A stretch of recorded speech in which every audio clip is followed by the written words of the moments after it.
What's up, everybody? Welcome back to another episode of Dream Chasers Ground Zero. Today, we have yet another repeat guest with us, Paul Carswell. Paul, would you just mind catching us up a little bit on what's happened over the last year and share any potential new Ground Zero moments that have come along the way? Yeah, so thanks first of all for having me, and I want to give a quick shout out as well to, you said Heather as the editor. Was it Heather? April. April.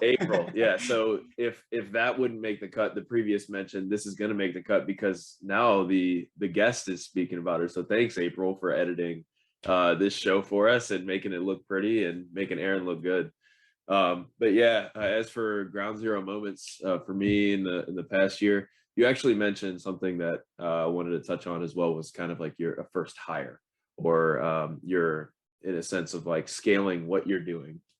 You've been doing this podcast for a year, as you know, or for over a year now. And as you know, certain things you need assistance. You need people helping you out in order to continue to scale it. And that's probably one of the biggest things that me and one other agent in our firm has started to look at, is we're looking at hiring an assistant. So my brother Adam, as Aaron and I's connection is through my brother Adam, and he recommended to check out virtual assistants, and so we're kind of going that route. And it's just it's turned all of what we do kind of upside down in a really good way, but kind of deconstructing and reconstructing processes and things like that. I'd be happy to talk about that. Yeah, absolutely. As I told you before we went ahead and hit record here today, that really everything's fair game. We like to keep it open. We like to keep it fun. So, we can definitely talk about that. I can say that for me, April coming on has been like a breath of fresh air, I guess you can call it, where like we worked kind of closely together before. In our story, kind of getting connected with Adam and everything is pretty funny as well. But we worked pretty closely together before, but like her coming on to like behind the scenes of my shows just kind of brought her like even further into like my vision and mission, I guess you could say, and where she's been able to kind of provide like a whole nother set of wheels and push as well, and a lot of input, a lot of great things. She's very creative and I love working with her.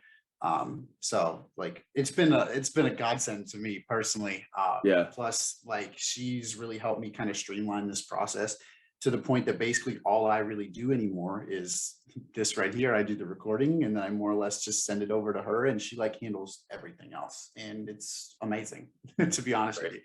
I mean, like, not that I don't enjoy editing or any of the back end work, but she just kind of takes all that stuff off my plate for me so that I can focus on other things, whether that be scaling, whether that be growth, whatever that other thing is. I can put my energy where I want because she thankfully was willing to take on that work. So that's where like that role has been able to help me. Obviously, like I haven't really scaled any more than that yet, but I don't have a full-time income yet. So that's a whole other thing we could talk about. But yeah, that's kind of where we're at now. It's been amazing having her on, and she, gives me lots of constructive feedback. When she's going through the episodes and stuff, she'll always shoot me funny stuff because a lot of people that might be tuned in right now don't see when I screw up or whatever, thanks to April's amazing editing skills, and she always sees them. So usually when something like that happens, I'll say something on the interview like, oh, she's gonna have so much fun with this one. And then when she sees it, she'll always like text me or something right then. Like it's usually a fun little moment because I'm like, yeah, you're gonna be the only one that sees that, but have fun. Great. But yeah, so just basically talking about hiring someone. So for those that haven't listened to the previous episode, I'll kind of just lay it up. What I do is I'm a Medicare Insurance Agent, and my focus ends up being a healthcare resource or health insurance resource for anyone that I can. Because I am licensed to sell all different health insurance products. I am focused, or really have created a niche for myself in order to write Medicare insurance policies specifically. So I don't do group. I don't do individual, other than the Medicare is technically an individual offering for people who are 65 and up or 64 and under with a qualifying disability here in the United States. So I have ways that I can partner with other health insurance agents, and really, I guess you could say even life insurance agents, people that deal with individual lines of insurance. I have a really good way of partnering with them, kind of fitting in their toolkit as a scalpel and going in and taking care of this very specific issue. And really, it's a life-changing event for the individual. You're going from being employed or having an individual policy to having to manage your own health care or health insurance.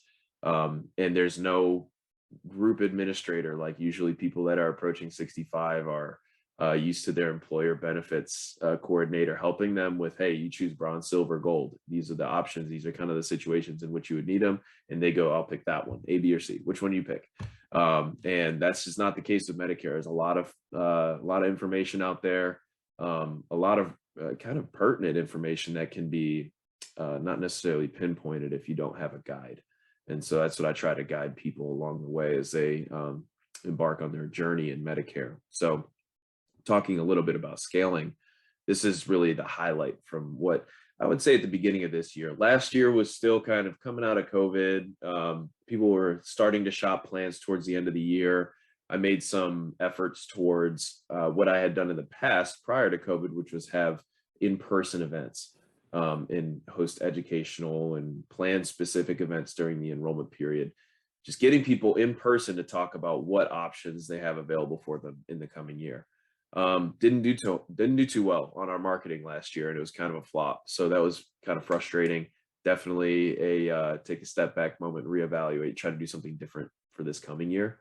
One of those things was, okay, I don't have the increased volume of more clients for the beginning of this year to start, I guess, managing. So what can we do in our downtime? And another agent and I said, we're going to reach capacity at some point in what we're capable of managing, both on the sales side and on the back end or the existing book of business and staying in contact with those folks.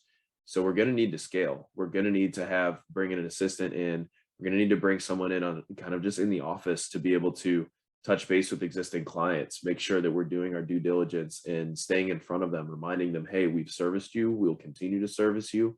Feel free to ask questions, because sometimes clients, after having a conversation a year ago, and if we haven't touched base but maybe once or twice, they'll forget and will not remember to say, oh yeah, Paul Carswell was my Medicare guy, because I just haven't been in front of them. So that's an on me thing, and that's something I realized we needed to adjust. But what came with that is realizing, hey, if I have an assistant, I need to create consistencies for that assistant to help them flourish and do well at their job, which means that I need to create consistencies for my sales process.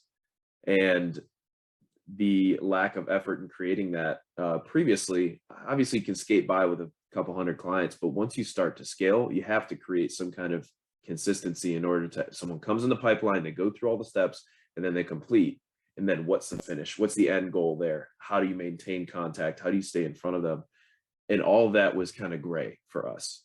So the first 6 months of this year, so we're in June now, have just all been procedural, just taking a step back, not necessarily pursuing marketing efforts in the sense of like trying to gain new clients other than existing client referrals, and really honing in on what the sales process looks like for an agent, how an assistant someone can pair with them and partner with them in order to help them grow.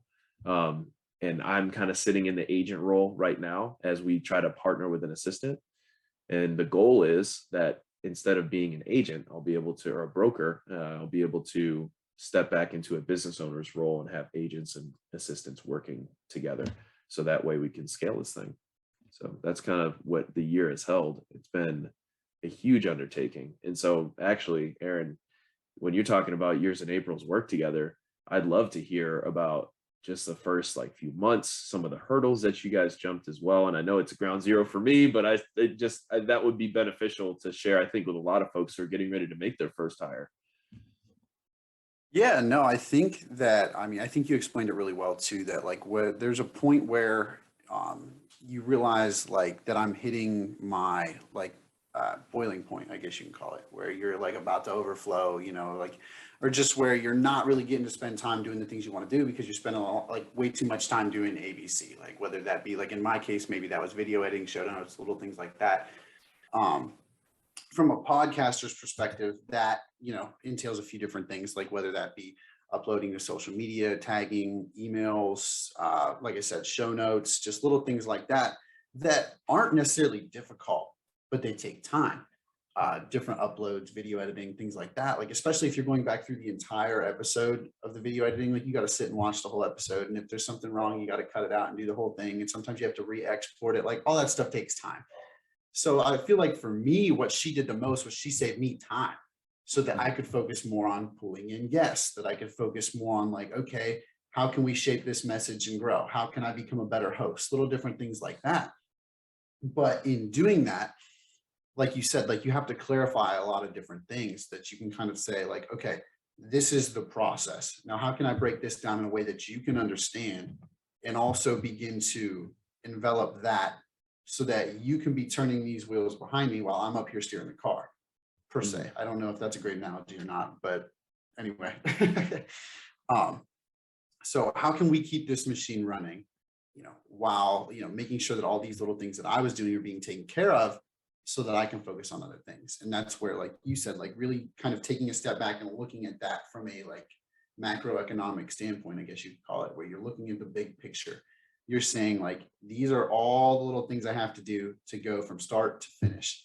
And now let's break this down. So for A, we have to do 1, 2, and 3, then it's ready to go. For B, we have to do, and just like looking at it in a, like a wide lens view, saying like, these are all the things, these are all the parts of it that you're going to need to understand in order to be able to efficiently complete these tasks without me. Now, luckily for me, she had a little bit of experience in a lot of these things already. So I didn't necessarily have to teach her anything. I just more or less had to show her, okay, like this is how I do it. I'm open to, interpretation too. There's a bunch of different ways to get from A to B. So if there's something that you're more comfortable with, we can fit that in. So like, let's talk shop here, whatever works for you, whatever works for me, as long as as long as we still get that same end goal, then it's malleable.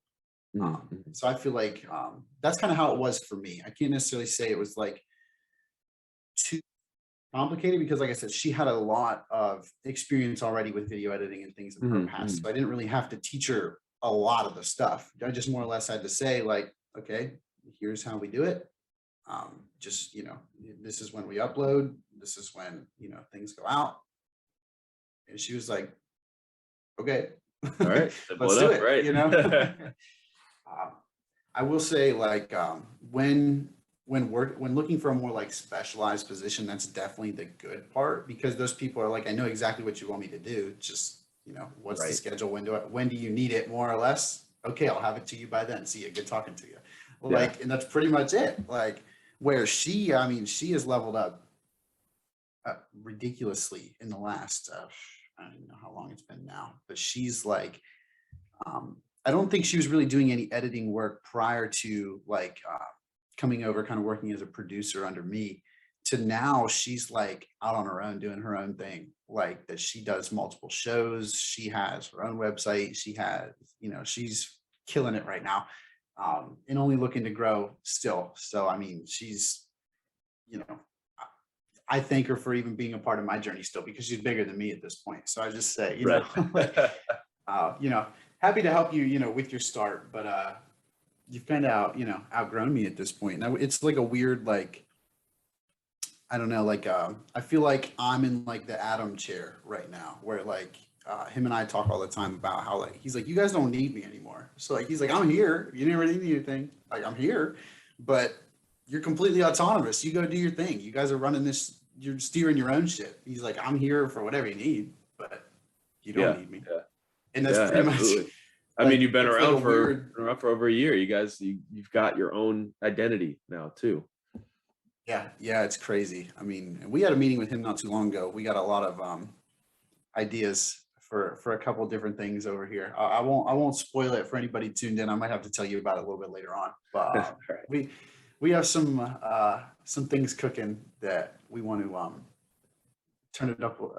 Seem excited. So, seem excited.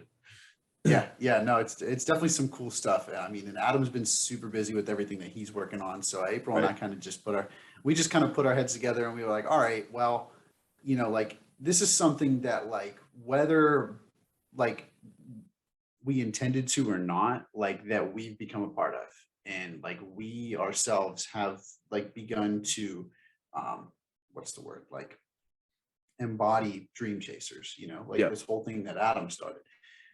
And now, he's been out, pursuing a lot of different things as well with, the things that he's working on right now, which wildly successful. He's doing great with, Hunter and them over there.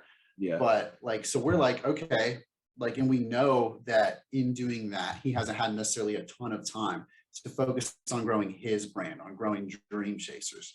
So we just kind of put our heads together a couple of different times. We were like, so what can we do? Because this is something we're a part of now too. It's something that we definitely care about. We want to push. I completely operate under his brand. My brand is under his brand.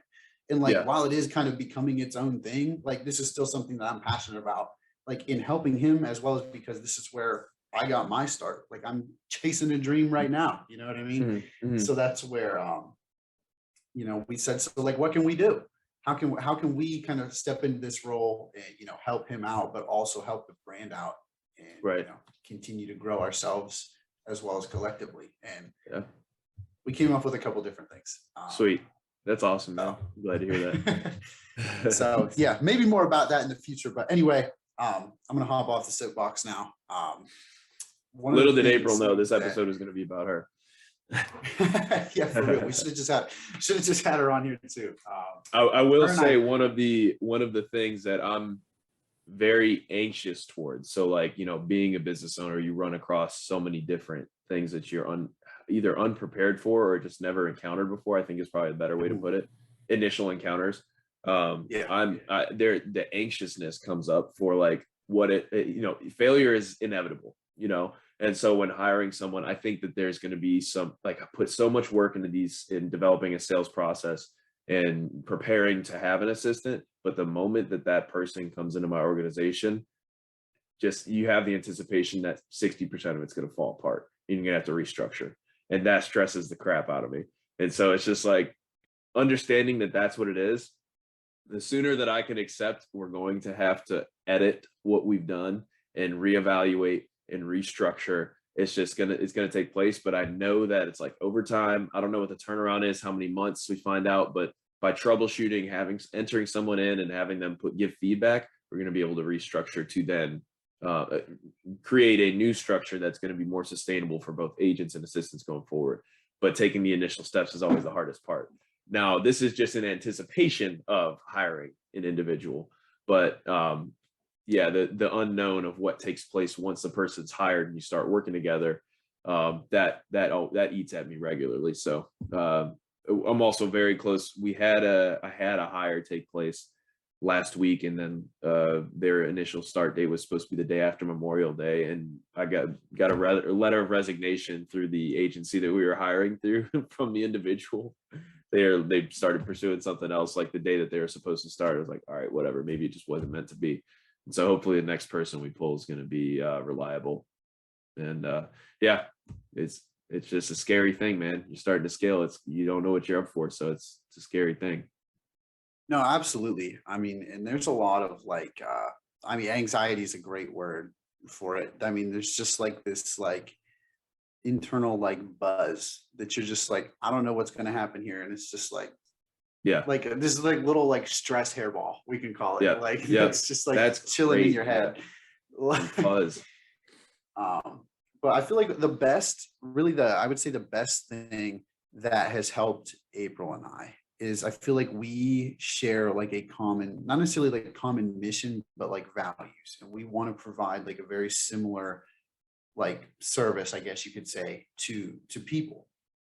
And where a lot of where we come from and our mission that we talk about is from not necessarily the same place, but it's still converted into the same type of vision, where we very early on we're able to kind of mend our two things together to create essentially something bigger. But it's because I feel because we were so aligned in that way, that's why we were able to gel so well. Nice. And that's where I feel I feel one of the biggest things, especially for young guys out there looking for somebody to partner up with or anything like that, is find somebody that has a similar vision to you, has similar values, wants to kind of achieve the same thing. Because if you essentially try to partner up with somebody that, say you want to go big, you want to change lives, you want to go global, you want to do all this, but your buddy's just worried about getting out of the trailer park and that's it, then there's a little bit of tip of the scales there. Now, I'm not saying there's anything against trailer parks. That's not at all what I'm getting at. I'm just saying that the concept of, unless there's a global trailer park out there somewhere that, that just oversees all trailer parks in the world, and I don't know. I get what you're saying. Yeah. So that's what I mean. It's just like in that conflict. I mean, even if it's not large at the beginning, like as you try to grow, that's going to get bigger. Like you have to have somebody that has that same thought process in mind, because like when I'm thinking scale, I want you to be thinking scale. Like you don't want to have those internal arguments. That's not to say that you guys should agree on everything, because you shouldn't, but because you do still have to challenge your visions a little bit and, find the best course of action for certain things. But I guess what I'm just trying to say is that like the more aligned you are, the more easy those decisions will be to make, because you're both primarily on the same page. Yeah. Absolutely. Very cool. Thank you for the insight. Look at you teaching me. No, I mean, I can't, it's I'll definitely keep you posted on progress and how that works. There's a lot of folks that I have that keep me accountable. That's probably another big thing. I'm regularly networking with other professionals here I'm in Charleston. I think we talked about, I'm in Charleston, South Carolina. So where there are obviously virtual meeting rooms in order to regularly stay in front of individuals and create some kind of accountability. I do have some local individuals that I sit with every week, if not every other week, to at least help me keep that course. So I'm constantly providing updates to other professionals around me so that you can be like, hey, how's that going? I have some insight for you. I have a lot of folks try to either steer me into another industry or hire me. And I'm like, no, I'm staying the course. I know why I'm doing what I'm doing. I'm staying here, but I appreciate your input and it gives me ideas for the future. So yeah, always. Well, good. I'm super glad to hear that. Yeah, man, I love that. And I think like in a weird way, you just touched on two of the biggest points from our previous interview. One was endure, like that we talked about like a large majority of our last conversation. And like you talked about staying the course, like that was spot on. And the other one was mentorship. And like, no, we didn't necessarily just talk about mentorship, like in like specificity there, but you talked about networking, which is kind of like a little segue for mentorship. Yeah. Depending on how you approach it, right? So like if I'm seeing these people every week, they're going to hold me to the standard that I hold myself to, and remind me when I lose course. Yeah, absolutely. But what I wanted to point out there, I mean, it's just like, if there's anything I've learned from this journey, we'll call it, I mean, is that you never know how far meeting just one person can take you. Yeah. I mean, yeah, mine happened to be Adam, and Adam's great. Like, don't get me wrong, Adam, I'm not going to say that Adam is like your average fella. Like, that's not exactly what I'm saying. But like that one person has been able to introduce me to hundreds of people that I probably never, ever would have had the opportunity to meet, let alone have a conversation with on a personal level. Yeah. And it's been insane, but I never, ever could have seen that coming from that little Zoom room that I was in where we met. And I'm sorry, it looks like my picture froze. Can you still hear me okay? I can hear you. I can see you. You look great. Okay, cool. It like froze on my end. I don't know what was going on there. Anyway, moving on. So yeah, like, I mean, and it's been absolutely amazing. I mean, and obviously getting connected with him has now led to a connection where I'm now going to be set to be working here soon. And that, I mean, is going to be an amazing opportunity for me to learn even more and meet even more people. And, absolutely. It's just amazing like that. I mean, and some people like are very pro networking and some people are kind of like anti networking. But I'm somebody that had I not got to meet, a few certain people, nothing else would have happened the way that it has. So let's play the probability game. I mean, the more hands you shake, the more opportunity you're going to come across, whether it's a valuable one or not. I mean, you don't, as a baseball player, if you're looking at baseball, it's all probability and statistics. If you take 100 at bats, you're going to get more hits if you take 1,000 at bats. Now your percentages might be a little lower, but at 15% hit rate, or what they call batting 150, 150. If you take 1,000 at bats, it's still 150 hits. You bat 150, taking 100 at bats, it's only 15. So if you just look at the amount of hits that you have, that's still 135 more hits.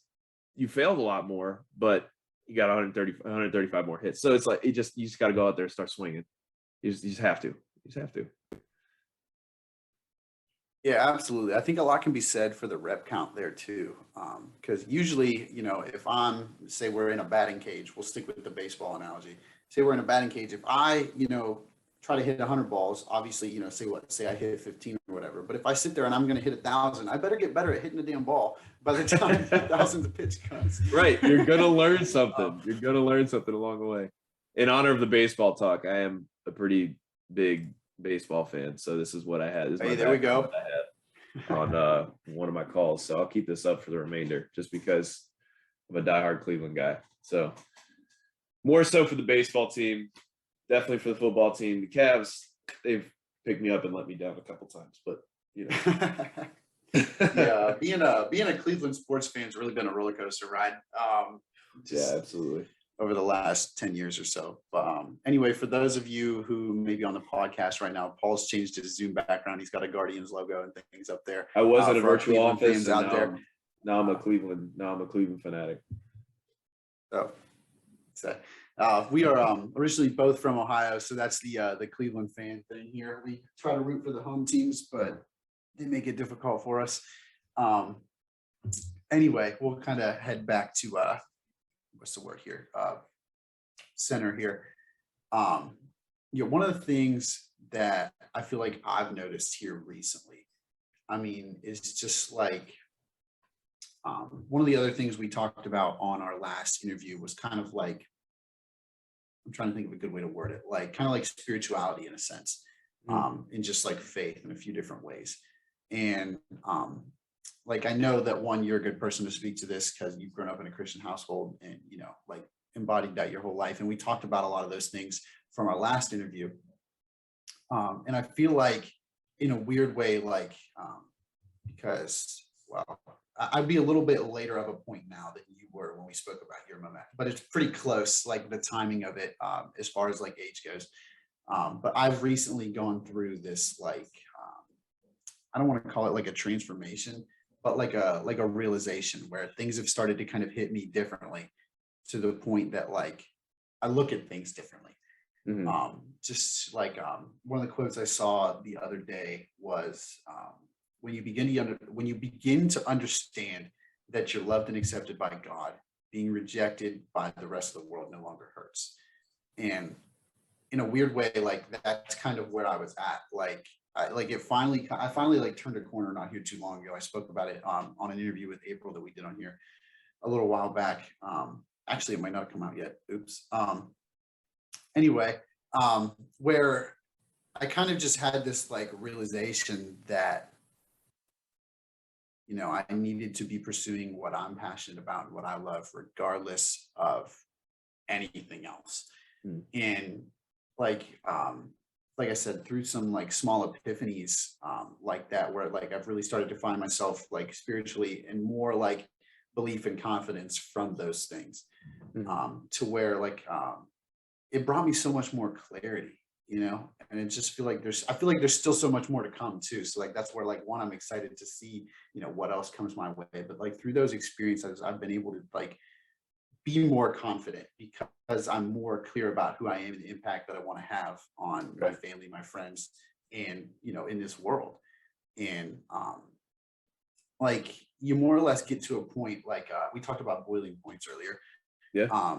Where like, this isn't necessarily one where like, I don't have the bandwidth for it, but you get to a point where like, you like have a vision or a dream or something that you want to pursue and, or something that you're working super hard towards, and you like just want to turn that corner, but you just can't get there. And whether that's just because like you can't find another gear or because you can't find help or whatever that reason is, and you just eventually like realize that like, like if I want to reach this point, I'm going to have to bite the bullet and do ABC or I'm not going to get there. And, and then it kind of comes down to how bad do you want it?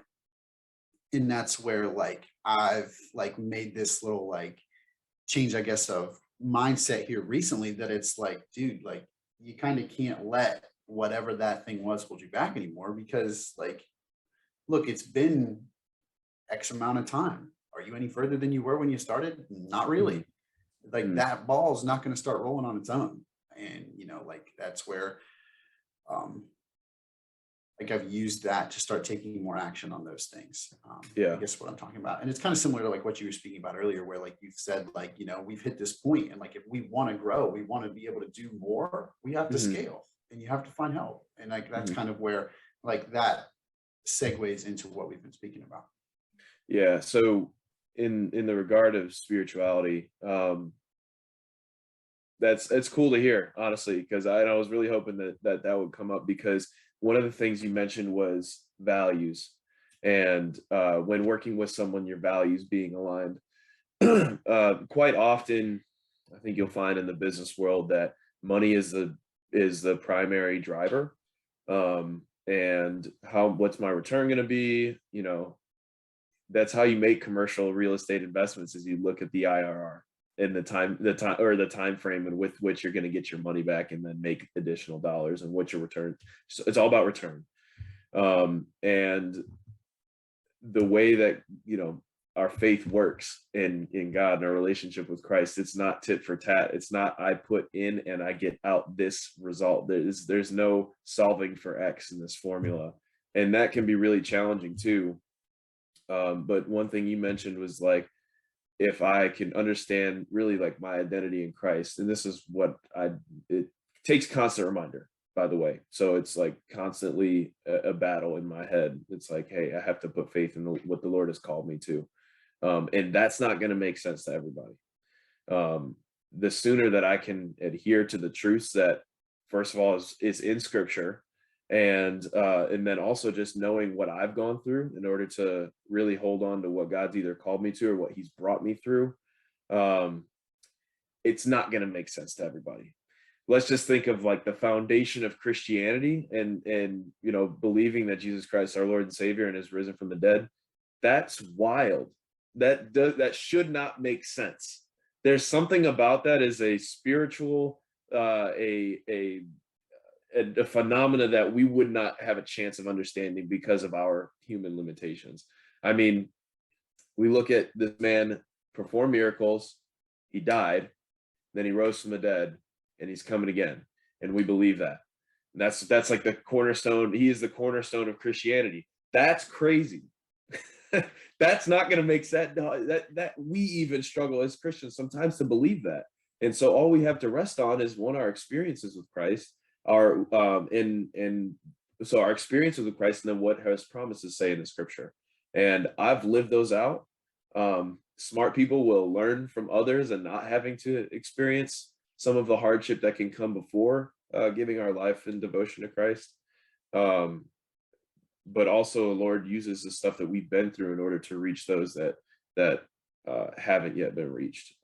Like just, there's one of these guys that I've networked with before in this, and I'm gonna give him a quick shout out. Just, I don't think he'll be listening to this, but just I've bumped into him through networking and stuff, and just sharing a little bit of faith and what we're about, what we stand for. And this man was a heroin addict for the majority of his adult life. And I don't have a ministry for that individual, for someone who's dealing with a heroin addiction or knowing what it is to lose every dollar just so they can get their fix. I don't know what that feels like. I don't know what that mindset is, what that does to an individual psychologically. But this man who has been sober now for over 2 years and is now starting a nonprofit in the business, I guess in a business realm, he's starting a nonprofit to get people clean, is doing so with a passion that he received through being saved. And so that is a ministry, but also a way of making dollars that my life and my values and my vision don't align with, but I can see how God's using something what seemed so destructive at one point for redemption. So He's redeeming a whole situation where this individual's life is what we would all see as being in shambles, and now taking those shambles and elevating God and being like, look what God has done in my life. So I don't knock on those that don't pursue Christianity. All I wish is that to keep our minds open and have conversations with people who have experienced the grace and the grace that God provides, and just have some leeway when your friends sound crazy when they're talking about it, and just listen to the conversation, because I'll tell you the love that comes the love that comes from following Christ is just unlike any other. And I don't remember if I shared specifically about like relationships with me, but I had many failed relationships, or I guess failed relationships prior to the healthy one that I'm in now with my wife. And the biggest change was just some actions that I took. I changed primarily how I was living and who I dedicated my resources to and who I trusted in. And it really was going from self to the Lord and to the people of my church. And people are going to fail you and so on and so forth, but the Lord is consistent. He is so consistent, and how he provides for you can come in so many different ways. The Lord has no limitations. I myself have limitations, so I'm going to do whatever I can to remind myself to offer up my resources and my skills as if I'm working unto the Lord. That's in scripture. And at the end of the day, people are going to look at me like I'm crazy, and that's all right. That's all right. One funny quote. My wife's reading a book by C.S. Lewis called The Great Divorce. And I don't know this quote specifically, but she shared it with me and she wrote it down. And she said, in this one point in that story, there was a bus that was driving and it had people sitting in what was kind of like a purgatory. So like that space in between, as if you were raised anything in the Catholic Church, or understanding that purgatory was kind of that in-between place before you either go to heaven or go to hell. Now, I'm not necessarily saying I believe in purgatory, but the concept was being talked about in this book. And someone who is advocating for people to just devote their lives to Christ was on this space saying, hey, two things are going to happen. Either we as the people in that space are going to say, Lord, thy will be done, and are going to accept that he is the one in control. Or the other saying is, thy will be done from the Lord, and you're going kind of going the other direction. So the Lord's will be done is the common factor there. It's going to take place. Which side of the ball are you going to be on? Is really a choice. And that's a pretty we don't like to look at things as such in such a definitive manner, but as a Christian, that's our choice. That's the choice we make, is to go either you are for me or you are against me. And the Lord says in Revelation, I think chapter 7 says, if you are lukewarm, I'll spit you out. And so lukewarm meaning you either are all in or you are not for me, and you make your decision. So yeah, it's really hard to live by, and can be really hard to explain sometimes. So we talk about endurance, just keep living it out, man. And you adhere to the promises God has for you. And life isn't all peaches and cream, but I have something to rest at the end of the day, to know that I've done my best, and I have my Lord to set as my foundation. So yeah, I'll speak that. I'll speak that till the day is long. If you give me the whole time to talk about that, I'll go in my whole life story. So yeah. No, I love that. And I think that like one of the really big points that you made there, just towards the end of that, your point there was that I like first of all, I like the quote, if you're lukewarm, I'll spit you out. But like that, as we grow older, a lot of us realize that like we start looking at our relationships a lot more that way. Like, are you with me or against me? Mm-hmm. Are you going to help me achieve what I'm going to achieve, or are you going to drag me down? And it's a very difficult part of growing up. And it's something that I've gone through firsthand here, I mean, over the last year, and it's difficult. And that's where like these couple like little epiphany things that I've talked about here, like brought me a clarity to help me realize like I started to see it a lot more after I noticed it myself. But like a lot of us compromise our purpose and our mission or our dreams or whatever for temporary priorities. And what I mean by that is like you put the thing you want, quote unquote, most kind of on the side for what you feel is most important right now. And like I've been a victim of this, and I still am, like, depending on certain situations and things. But you catch yourself saying like, right now ABC is more important than XYZ. I can always come back to this later on. Let me deal with this thing right now. Let me handle this. But here's the thing. After you handle that thing, mm-hmm. did you actually go back to the thing that you were working on first? Mm-hmm. And in a lot of cases, no, because like as soon as you get over this one thing, you get distracted by something else. and then you never come back to that thing that you were working on because you didn't use it, you didn't treat it as a priority. And that's where, like, to me, like what it's come to like help me realize is like, if it's something that you're truly inclined to do, something that like, you know, you truly want to learn or become, like you have to establish and set clear boundaries for that. And like that's going to be the most important thing to you. And that's difficult. Like it's something that, like I said, I still battle with. And I talk on here a lot about how difficult it is to separate time for like focus on work and family and things like that. And like it has been difficult. And I'm not in like the full-time work world per se yet. I've been on like a little hiatus between graduation and starting work. So like I can't necessarily speak too much to the work side of it yet. But between school and the work that I was doing and everything else, like I still had to juggle that. And I'm primarily like a family over everything kind of guy. That's just kind of always the way that I've been. And I've run into a lot of situations lately that in a weird way have kind of forced me to choose. And that's where like some of these moments have come from, because I've sat there and I've said like, why should I have to choose at this moment in time between two things that are so important to me? And life doesn't stop in those moments. Right. Yeah. So that's where like, yeah, it's crappy that you're stuck between a rock and a hard place, but life goes on. And you really have to, you know, like find that clarity. That's where I'm saying like that clarity for me, like declutters those stressful moments to the point that like I can say, you know, I'm faced with the situation where I have to choose between A and B. Where's that on my list? Like if that's one or two, then that's it. I've wrote that down. I've decided that that's the most important thing for me, but you have to decide that for you. And you can't let, you know what I mean, your family or your friends or whatever decide those things for you.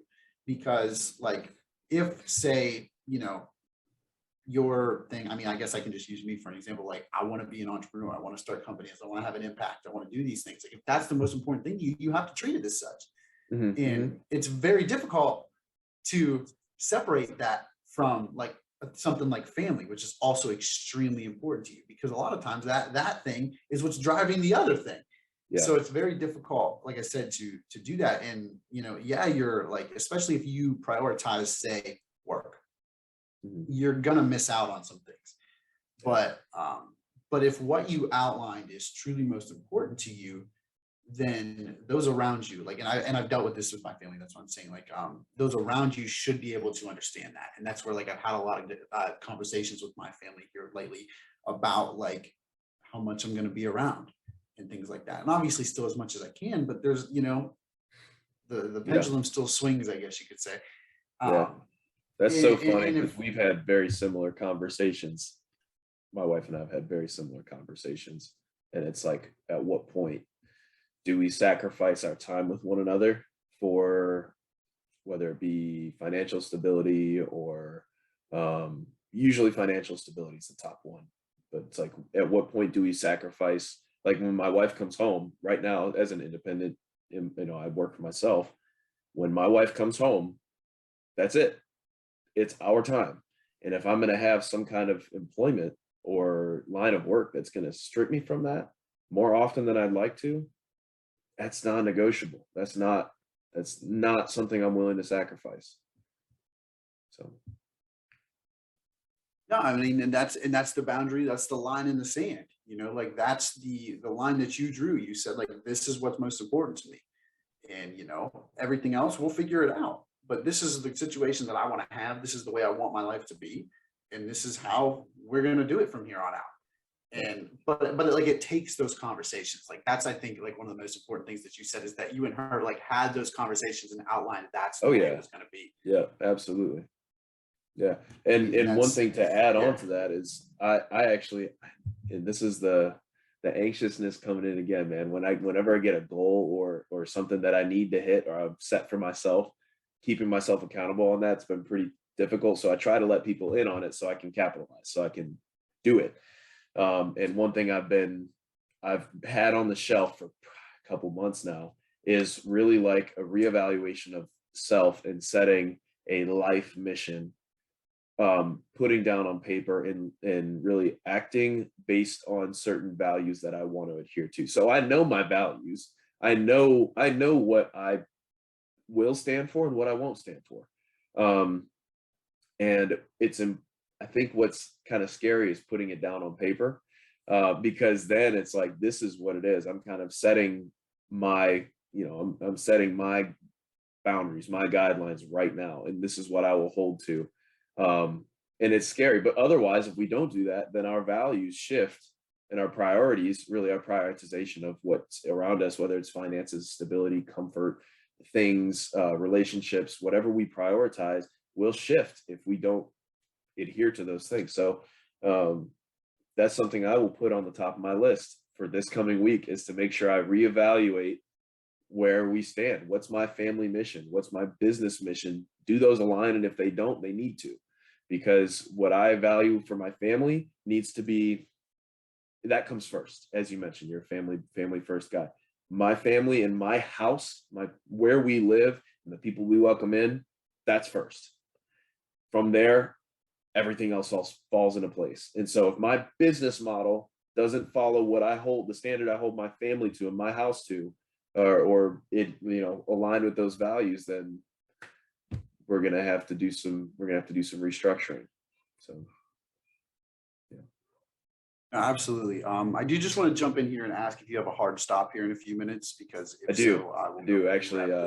My wife just got home, and I hear her friend who has her niece who's 3 years old. So I hear them downstairs coming in from the beach. So perfect. I love that. Yeah, go spend some time with family, man. I will go ahead and wrap this up. I do love the direction that it was going. We'll have to pick it up again next year. Absolutely. Absolutely. Anyways, I just want to say thank you so much for being willing to come on. I mean, everything, that we talked about, I mean, first of all, it's great to just catch up and talk about, the different things that have been going on. Both of us kind of looking to scale. I think that's super exciting as well. And just life, just as we continue to learn and grow, it's always just interesting to talk about where everybody is and where their head's at. And where it'll be next year. It's amazing, just how much things have changed in that little amount of time, just like we were talking about before we went ahead and hit record here today. But anyway, I know you said that your wife's home and you have some family in town, so we're going to go ahead and wrap this up. I will say, I got one last statement from me. I have learned so much from just listening to people's stories in the past year.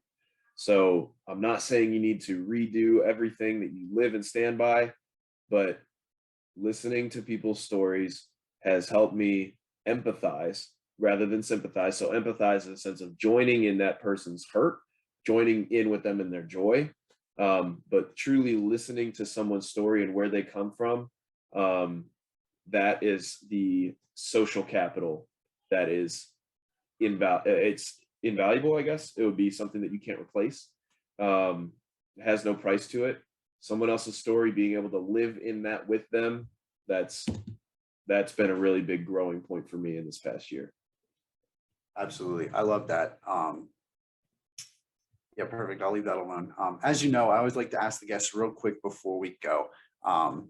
Traditionally we ask us about their big ground zero moment, but just, since we're talking about primarily the last year, if you could have a conversation with yourself just about, the events that have transpired over the last year, these new ground zeros, if you will, what do you think you would tell yourself in that conversation? Man, I think we talked about endurance and staying the course last time. I'll tell you how many, the amount of times I've been tempted to derail just because of difficulty. You just can't do turmoil.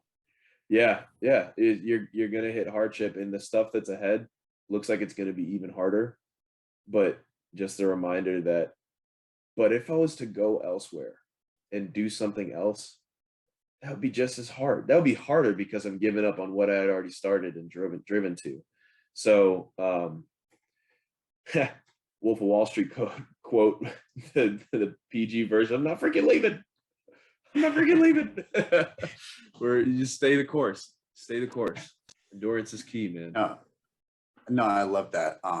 As you said, just don't get lost in temporary turmoil. I know it's tiring. Absolutely. I know it's hard, but one of the other route's always going to be harder. Route's going to be harder. What I feel like I've started to envelop the most is just this too shall pass. Whatever's going on right now, there is an end. Just keep going. And I feel like just one last thing before we go ahead and close it out here is like a lot of us neglect to realize that every day you decide to get up and continue pursuing that one thing, that dream or that vision, you are getting better, you are growing, you are every day you're taking a step closer to that thing, and you're getting better at that thing. So yeah, you're thinking about whatever that next step is and how difficult it's going to be, but you're not realizing that every day you get closer to that thing, you're getting better at what you're doing. Yeah. So yeah, right now that looks impossible with your current skill set. Maybe you're not there yet. By the time you get there, maybe it won't be as bad as you think. But the main point is, don't give up. Don't give up. Keep going. Keep doing it. I'm not leaving. Anyway. I'm not leaving. Anyway, Paul, thank you again so much for being willing to come back on the show, and sprinkle some more knowledge on us, as well as just share some of the events that have gone on over the last year. Where's the best place for anybody who's tuned in here today to follow up and get in touch with you? Best place is to catch me on Facebook at facebook.com/PC Medicare. You could reach out to me on LinkedIn. I believe that tag is linkedin.com Paul-Carswell. I haven't changed that one to PC Medicare yet. Or you can email me. Really is the number one way that I'll be able to get in touch with you, and we can set up a call and just talk about life. Again, I'm a big story guy. Love to hear your story, just regardless of where you're coming from. And you can reach me at paul@medicareportal.org. And then also my phone number, if you want to shoot me a text, is 703-342-9087. I ain't got no problem throwing my info out there. Reach out to me. I'd love to talk. I love that, man. Thank you again so much for being willing to share, and also, lend any help to anybody who's out there tuned in here today. But with that, I will shut the hell up. I'll let you get out of here. Thank you so much again for being willing to come on. Enjoy the rest of your day. Always remember, folks, this is Dream Chasers Ground Zero, and there's nowhere to go from here. But thanks again, Paul. Yeah, no problem. Thanks, Aaron.